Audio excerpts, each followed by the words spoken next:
Welcome back to War Weekly News.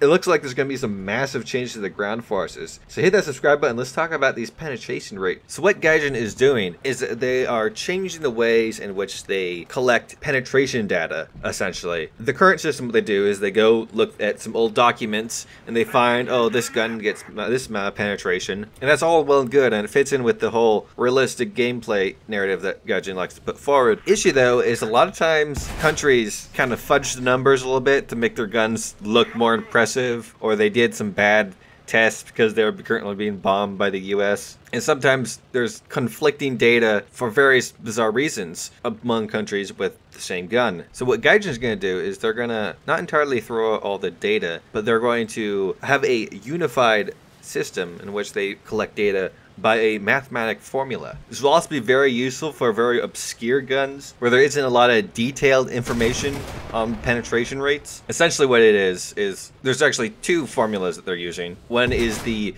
Damar and the other one is the Lanz-Omerit formula. And I believe the Damar one is for AP, APC, APBC, and APCBC. And the other one is for subcaliber ammunitions like APCR and APDS. Now generally what this means for penetration rates, generally it's an overall buff to AP and it's a nerf to APHE. Unless I'm mistaken, I'm pretty sure the formula would also work for APHE, although it never states directly that it does work for APHE. If it does work for APHE, the majority of APHE shells lose penetration. Now, before we get into the numbers, I also want to say there's been a bit people talking about perhaps the calculator that Gaijin has presented to the community isn't 100% accurate, but also that they state in the dev blog that this is going to go through phases, and the first ammunition that's going to be hit with the changes is what they are calling high caliber armor piercing and armor piercing fin stabilized shells. Now, high caliber isn't anywhere defined exactly, but you can make assumptions. I don't think 20 millimeters, 50 cals are going to be affected yet. Definitely 100 millimeters, 152, probably 90s, and maybe even 75 millimeter cannons. It's also stated at the end of this one paragraph, there are certain challenges involving the calculating and ladder, and it is possible that for a certain portion of shells, the old penetration system will be preserved. These shells represent a significant portion of the shells available in game. One, for example, would be the L15A3-A5 and M728. So it's very possible that some of the penetration rates that have been going around as late aren't actually going to be the end result. Maybe there's a fluke in the formula, or maybe Gaijin has good tactile information. But anyways, guys, let's get onto those penetration rates. So the one that everyone has been flipping out about the most is of the Lorraine 40T, jumping from 229 millimeters of penetration at 10 meters to 296.89 millimeters of penetration, almost 300 millimeters of penetration. Last I remember, the Lorraine 40T is at 7.0, and it has like a 4-second reload with a 7-round clip magazine, whatever they're called. The other notable one for the French is that the SA-50 that is on the French Sherman in the tree will be going up from 180 millimeters of penetration to 202 millimeters of penetration, which is a massive increase. And the majority of Italian and Japanese shells are going to have a noticeable decrease, and the ones that are increased, it isn't very much at all, as they mostly use APHE, and that's kind of getting nerfed. However, the British, on the other hand, are also getting a nice increase. The 17-pounders shot Mark 8 will be going up from 171 millimeters to 191 millimeters of penetration, and the 2-pounders shot Mark 1 BC will be going up from 74 millimeters of penetration to 96 millimeters of penetration, which could make tanks armed with that cannon a very nice mean machine. Russia, Germany, and the US are much more of a mixed bag, as they've commonly used both AP and APHE type rounds. For Russia, there's some pretty hefty changes, with some shells like the BR-482B of the 130 millimeter S70 cannon gaining 52 millimeters of penetration with a max total of 317. However, some other guns like the BE-420 shell of the ZIS-6 losing 34 millimeters of penetration. Perhaps the biggest loss of all would be the M10T cannon of the KV-2, losing 30 millimeters of penetration on both of his AP rounds, although at least he still have HE to meme people into the next dimension. Germany seems to have lost more than it gained, with some big ones like the Panzergranat of the 128 millimeter cannons losing 52 millimeters of penetration, although the Changelog 43 only loses about 4, so it's not as big of a deal, but will definitely hurt new mouse players. The Tiger II 105, its Panzergranat shell will lose 41 millimeters of penetration. However, its Panzergranat Rot shell will gain 7 millimeters of penetration, which will make this tank in a very odd spot, which we'll get to later. For a lot of other German rounds, though, the changes aren't going to be that dramatic. Some stuff like the Pride of Any Wehraboo Long 88 will go from 235 millimeters of penetration to 234.85 millimeters of penetration, and I would hope that Gaijin rounds up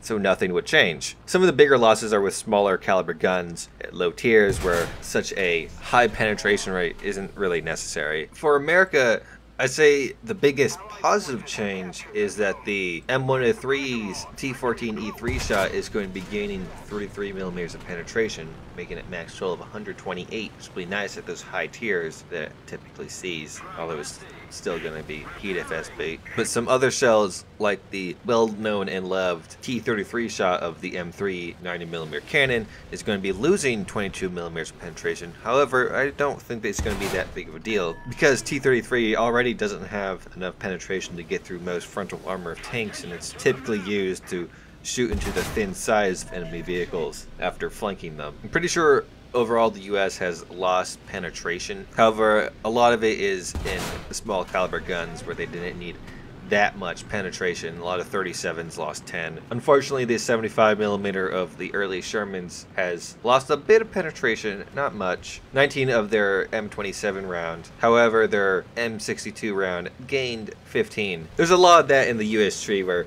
one round lost a bit, but the other round gained a bit, because the US uses a mix of both AP and APHE rounds. So this leads to end result kind of obvious. A lot of battle ratings are going to have to change, especially if things like the Lorraine having almost 300 millimeters of penetration. It's 7.0 with a quick reload on a very fast vehicle. Of course, that's going to have to be changed up tiered to something, God knows, maybe 8.0. Some things like the Tiger II 105, what are you going to do with that? Because your first shell is a joke. It does less than the Long 88, but your second shell does much better than the Long 88. How are you going to balance that thing? Because anybody who takes it out new, they are just cannon fire, basically. They have a shell that could hardly match up to rank 3 stuff. Maybe they're going to bring it down to 6.7, but then it's just going to be tech tree filler, because you already have a heavy tank at 6.7 that is already extremely similar. An aspect that makes me kind of uneasy about assigning these to APHE shells is ways in which APHE is constructed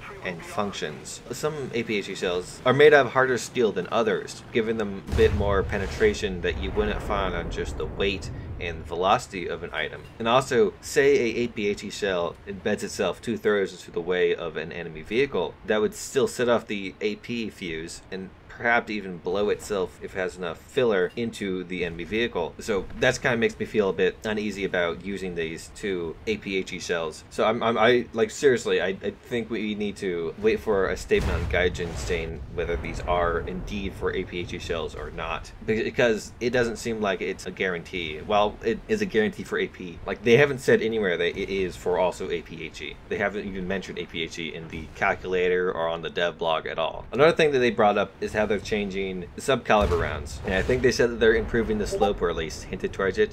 But if you notice any chart, no one's talking about Subcaliber rounds, because they put it into the Subcaliber calculator, asks for information that the game doesn't deliver to us, so we would either have to go find it on some random 1990s website or just guess. But it's possible, if this is a buff to APCR, we could see also a huge change to the way ground forces functions and people actually using APCR for once. And what if Germany German APCR is actually like better, and I believe the Tiger 105 does have APCR, so it would essentially be, maybe that will keep it at 7.0. I don't know, because I don't know the weight of the Subcaliber munition. Final note that I think a lot of people aren't pointing out actually is that this is for all guns, and that doesn't just include ground forces. Naval forces and air forces have them, but I think the big point is naval forces. There's a lot of strange type of ammunitions with a very large guns that I would assume it's harder to get information on, because when you build a naval cannon, you're not going to go shoot at 100 millimeters of armor at a certain distance. It's not as easy to do that stuff. So I'd assume, perhaps I'm wrong, that it's harder to get definite information on naval guns, and using a formula would be able to just get rid of that. Now you can just say, oh, well, the formula says this. Now, a lot of naval guns, they use sap shells, and I'm not sure how they would function in relation to the calculator. Are those results legit? So I didn't bother with those, but there are some generic AP or APBC AC shells, some of which I made some calculations of. The German Naval 128 that you see on just about all its destroyers is going to gain about 10 millimeters, going up from 232 to 242.92. The bigger stuff, like the KMS Edin, is going to be going up from 255 to 332.98. The biggest change is that the first Russian light cruiser, Kavkaz, is going to go up with its APBC CD shell from 349 millimeters of penetration to 441 millimeters of penetration, which is almost 100 millimeters gained, and that's a crazy change. Though I always use HE on those guns because it seems the AP doesn't really do much against NB vessels, and the HE's so thick.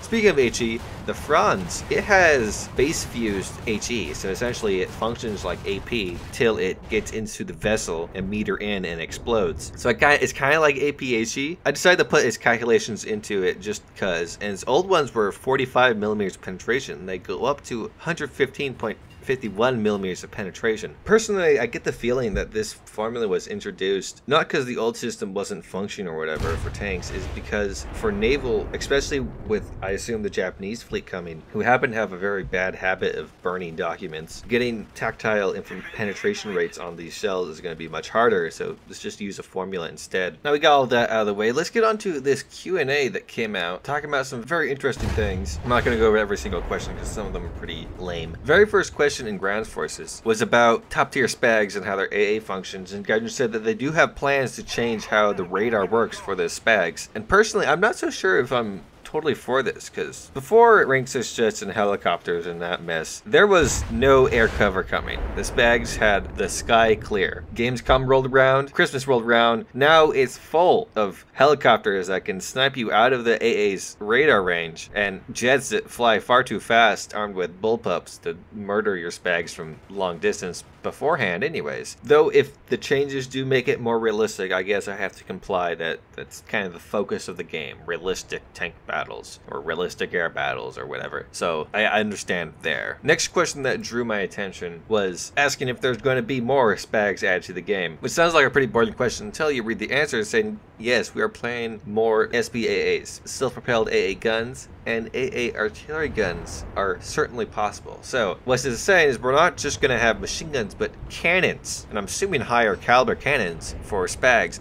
which could be very awesome. I heard long ago of a rumor of a Type 61 with a Skysweeper as a turret, and that could be a very cool spag for Japan, although it won't be like a Japanese automatic because it could only fire HE and proximity fuse. Last two questions that interest me in the tank area was one of a person asking for the AMX-30 AUF-1 155mm self-propelled gun. They said it's not outside of the realm of possibility. High ballistic howitzers on fully rotating turrets could offer unique gameplay opportunities. I totally agree. I'd love to see more self-propelled guns used as derp cannons. I think it would be a great addition to the game. People love derp cannons. There's some pretty cool self-propelled artillery out there. It could really help out some of the other nations with their tank destroyer lines. The final question of the tank area was someone asking about if laser beam exposure notification systems are going to be added, and Gaijin said that there are currently very few vehicles in the game, but we agreed that it could be an interesting mechanic, and we'll examine the prospect of adding it if it becomes necessary. Now, I don't necessarily know what a laser beam exposure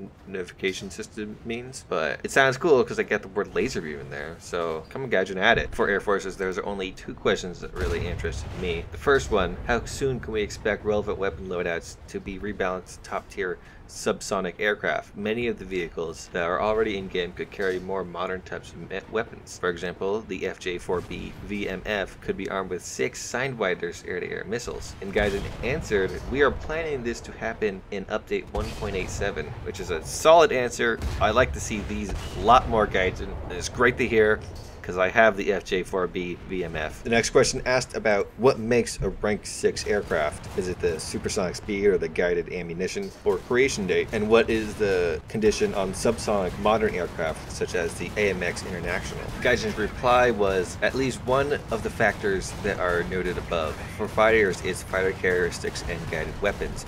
For assault aircraft, it's an arsenal that includes air-to-surface weapons and the capacity for self-defense using air-to-air missiles. So I guess subsonic things like the AMX International would still be considered rank 6 because they can shoot air-to-air missiles. For helicopters, the first question someone asked for the Ka-50 and Mi-28. And Gaijin's like, keep an eye on the announcements, which is typically what they say when something's going to be announced in the foreseeable future. But then they added, right now, all I can say they are planning to introduce more helicopters to the USSR Russia branch. The other helicopter question was about changing up helicopter mode, and the Gaijin was like, yeah, we're gonna make it better, which is good to hear. Not much to put on there. They explained it in a very long way, though. The one and only fleet question was very interesting. Someone asked, I'd like to get more an exact time frame on when the Japanese Navy is going to be added to the game and find out which premium ship they are planning to add to the branch. And Gaijin replied with, we are not quite ready to reveal the list of premium ships yet. As for the time frame when they're going to be introduced, right now all we can say that you should expect them in the first half of 2019, which we are in the first half of 2019. Yes, we do have concrete plans with exact time frames, but sometimes they get moved, so we try not to give an exact time frame in order to avoid disappointing players. That's Gaijin's excuse for not telling us anything at all. They don't want to disappoint the players, but I kind of understand some of the player base isn't the smartest.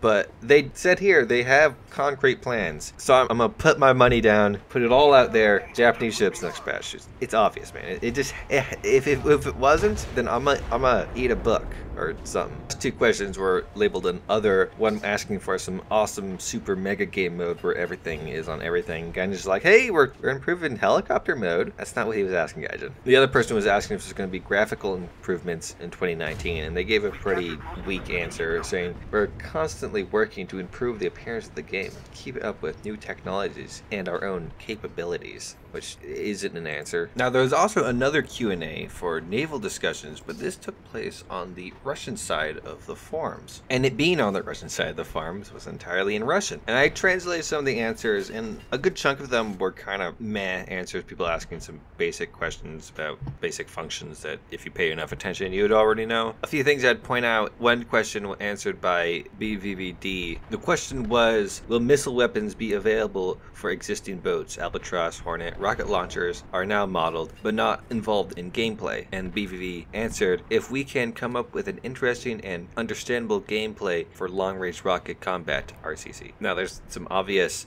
translation issues here because I was just using Google Translate, but it shows that Gaijin is really looking at ship-to-ship missiles. I've said my piece on these, and I'll say it again here. I don't like the idea of ship-to-ship missiles because they have almost no gameplay interaction. Unless you have some sort of system to hide yourself from the ship-to-ship missile, you're going to get hit by the ship-to-ship missile. Most boats in game don't have the ability to hide themselves with whatever you use, flares or I don't know. 'Cause they're radar guided. They have immensely long ranges. Fire and forget totally. Some other YouTubers were showing off some custom-made ship-to-ship missile that was like an ATGM where you point. That's not how ship-to-ship missiles work. You can't do that in the Navy. Maybe some of them do. I haven't seen any. I haven't read about any ship-to-ship missile that is guided by a human. They are all computer, GPS, radar guided. They fly on their own and they murder on their own. Another question I want to bring up was someone asking, what was the min test result? I think min is a poor translation of mine, and the answer was very interesting. Stay tuned. This is positive to hear. I'm hoping that they have mines function like mines actually function, not just blow up after a few minutes.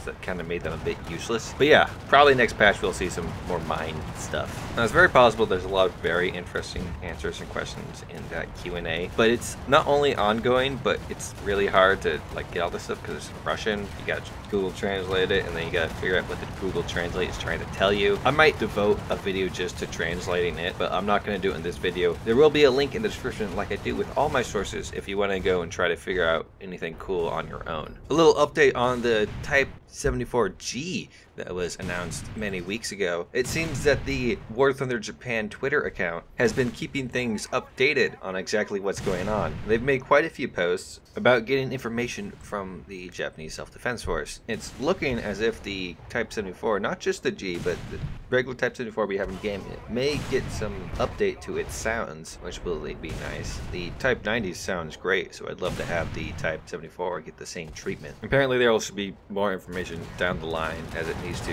be viewed by Japanese Self-Defense Force to make sure no secret documents are leaked to the public. Well, it's a pretty old tank, so I don't know what could be locked, but I guess probably just military standards. But thanks to Nameless for pointing this out to me. There's been an update to something that I talked about last week, the World War mode, a little bit more information. Someone made a post on the forums talking about how since they had their squad battle meeting last week, we have indications that plans to release World War mode soon. The post itself doesn't have too much information, it's essentially just asking questions to guys on how certain aspects of World War mode are going to function, but also telling people, everyone should get ready for that. Now, quite a few people came to me to say that it's not necessarily just going to be World War mode open to the public. In fact, there was a little argument that some people on my Discord had about it. The World War mode is apparently going to be still locked to only squadrons, and what's coming in the next patch, not necessarily the official World War mode, but it's going back into beta, or they're starting up tests again. So I guess it's not as exciting as I thought it was last week, but it's still pretty exciting. It'd be nice to see if that mode really turns into something. It might replace squadron battles, probably not. Apparently it was made for squadron battles entirely, like originally that was the intent. In other news, I got some smaller stories out there. An odd video appeared on Gaijin's Facebook called Crossplay for the Players, and the video,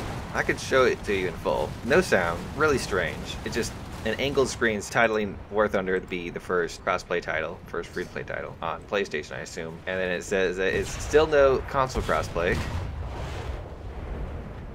How come, Sony? And that's it. That's the whole video. In the description, essentially the same thing that was on the video. And I had the hashtags crossplay for the players, then hashtag Sony and hashtag PlayStation, but those didn't go through for some reason. Maybe there was like an issue. I don't know. It grayed out. But I have to agree with the video. Where's the crossplay, Sony? Come on. Help a brother out. I know, it would be really cool for Xbox, PlayStation, PC to all be able to play together, and it would really help out the player base a lot. But there's not much else to add to that. Free skin! Thrustmaster for the Yak-9. There's been other Thrustmaster free skins given out that I unfortunately missed, but hey, just come to this URL that will be in the description below, as I usually put everything. You put in your username and they give you a free skin. The Wiki page has been updated and it looks much nicer, but something that probably should be brought to attention is the fleet page. The ship there is, I believe, a Japanese sub-chaser, which heavily hints towards something that we're going to see in-game. In the terms of changelog, there was one big update on the 31st of January, with a lot of really